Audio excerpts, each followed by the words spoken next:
रामपुर नामक गांव में सतिया नाम का एक हलवाई रहता था। सतिया की बनाई मिठाइयाँ उसके गांव में बहुत ही मशहूर थीं। वो जितनी भी मिठाई दिन भर में बनाता वो सभी शाम तक बिक जाती। उसके गांव के अलावा आसपास के गांव के लोग भी सतिया की मिठाई के दीवाने थे। अरे सतिया भैया, जल्दी से 2 किलो मिठाई पैक कर दो।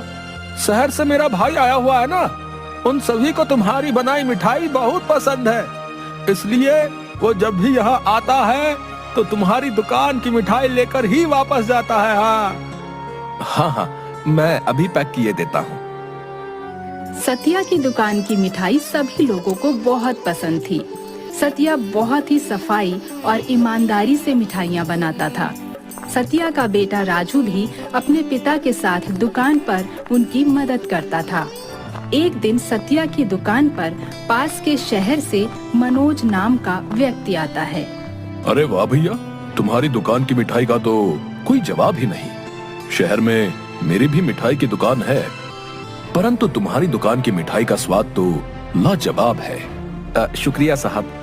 मेरी भी मिठाई की दुकान है, परंतु तुम ऐसा गजब का स्वाद कहाँ से लाते हो, हमें भी बताओ।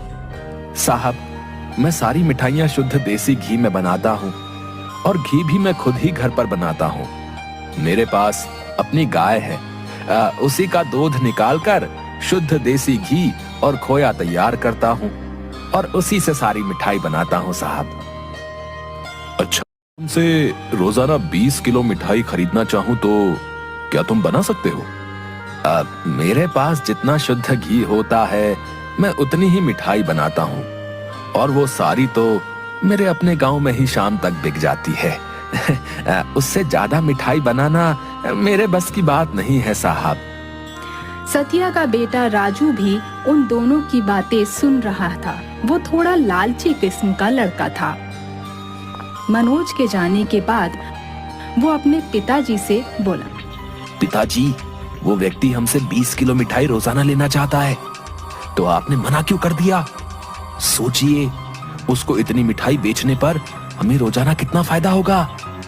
बेटा, तुम जानते हो कि मैं शुरू से ही अपने हाथों से बनाई शुद्ध घी की ही मिठाइयाँ बनाता हूँ। अब जितना शुद्ध घी मेरे पास होगा उतनी ही तो मिठाइयाँ बनाऊंगा ना। परंतु पिताजी, हम बाजार से भी तो देसी घी और खोया खरीद सकते हैं ना, फिर हम ज्यादा मिठाइयाँ बना पाएंगे और ज्यादा मुनाफा कमा पाएंगे। सतिया एक सीधा साधा व्यक्ति था। उसने कभी भी मिलावट या ज्यादा कमाने के बारे में नहीं सोचा था। बेटा, हमारी मिठाइयाँ इसलिए इतनी मशहूर हैं क्योंकि वो घर के बनाए शुद्ध घी से बनती हैं। अब बाजार के घी पर मैं भरोसा नहीं कर सकता बेटा, पता नहीं उसमें कितनी मिलावट हो। परंतु पिताजी, आप जितना समय घी बनाने में लगाते हैं उतना समय और मिठाइयाँ बनाने में लगाएं तो हमें ज्यादा मुनाफा हो सकता है।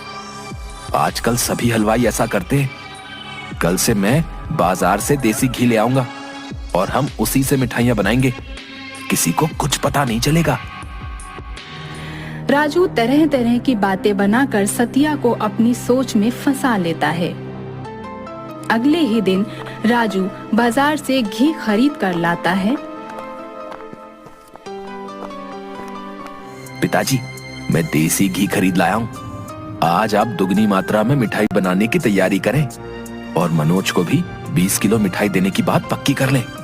राजू जैसा कहता जा रहा था, सतिया उसकी बातों में आकर वैसा ही करता गया।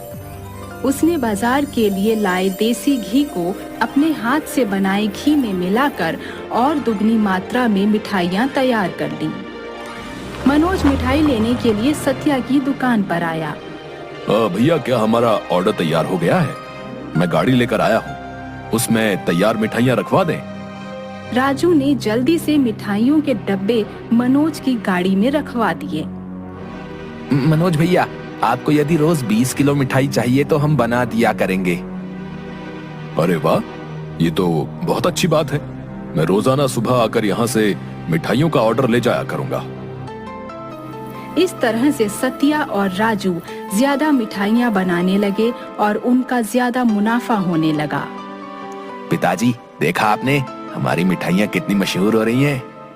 मनोज रोजाना हमसे 20 किलो मिठाई ले जाता है। हमारा मुनाफा भी दुगना हो गया है।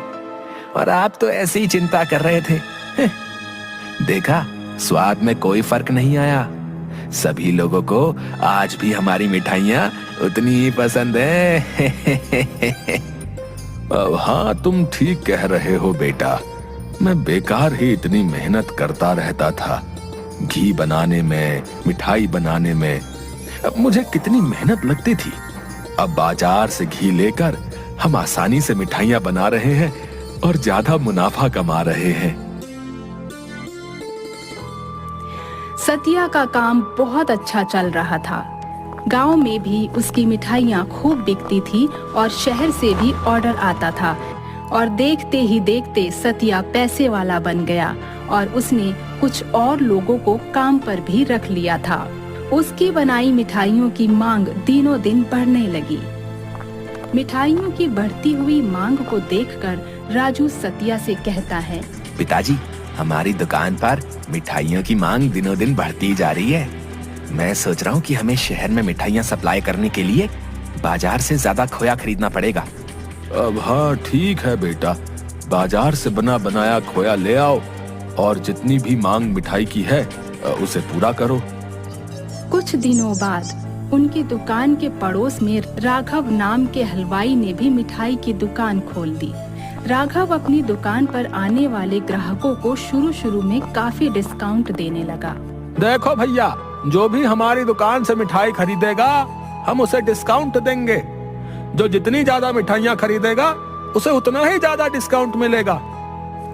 इस तरह से राघव ने पूरे गांव भर में मिठाई की चर्चा करवा ली और उसकी दुकान खूब चलने लगी। राघव एक चालाक आदमी था। उसने सोचा कि यदि मैं सतिया की दुकान बंद करवा दूं तो मुझे और ज्यादा मुनाफा होगा।